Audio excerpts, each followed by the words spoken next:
مرحبا بكم أعزائنا المتابعين في هذا التقرير الجديد والمثير، حيث نسلط الضوء على آخر تحديثات سباق الكرة الذهبية لعام 2025 وفقا لتصنيف موقع فوتبول فاري الشهير. في خطوة مفاجئة، خرج الموقع بتصنيف مختلف تماما عن السائد، حيث وضع الجناح البرازيلي رافينيا، نجم نادي برشلونة، في صدارة قائمة المرشحين لنيل الكرة الذهبية لموسم 2024 إلى 2025، متفوقا على أسماء وصفت بالأكثر لمعاننا إعلاميا مثل عثمان ديمبيلي ولامين يامال.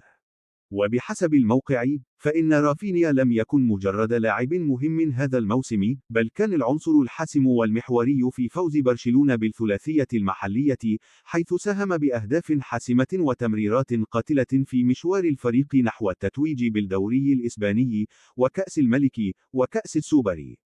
رافينيا، الذي لطالما وصف بأنه لاعب مظلوم إعلاميا، خطف الأضواء هذا الموسم بأداء استثنائي، ليقدمه الموقع كاف الأجدر والأحق بحمل الكرة الذهبية.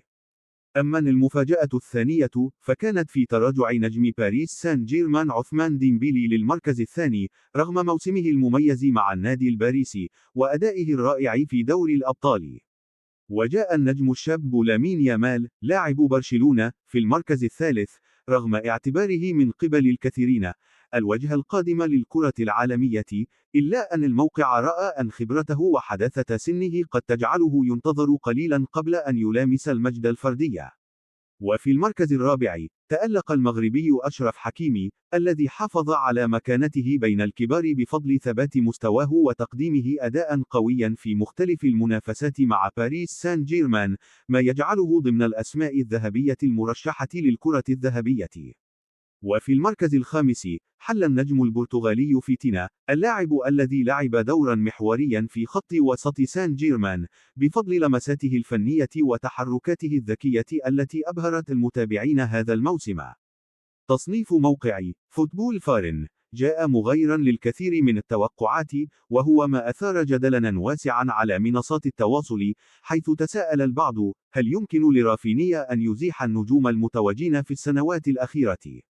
وهل سنشهد اسما جديدا يدون على الكرة الذهبية هذا العام؟ ما رأيكم أنتم متابعين؟ هل تتفقون مع هذا التصنيف؟ ومن هو اللاعب الذي ترونه الأحق بالكرة الذهبية هذا الموسم؟ شاركونا آراءكم في التعليقات، ولا تنسوا الاشتراك وتفعيل الجرس ليصلكم كل جديد من عالم كرة القدم العالمية. إذا أعجبك الفيديو لا تنسى الإعجاب والاشتراك في القناة، ومشاركة الفيديو مع أصدقائك عشاق الكرة العالمية.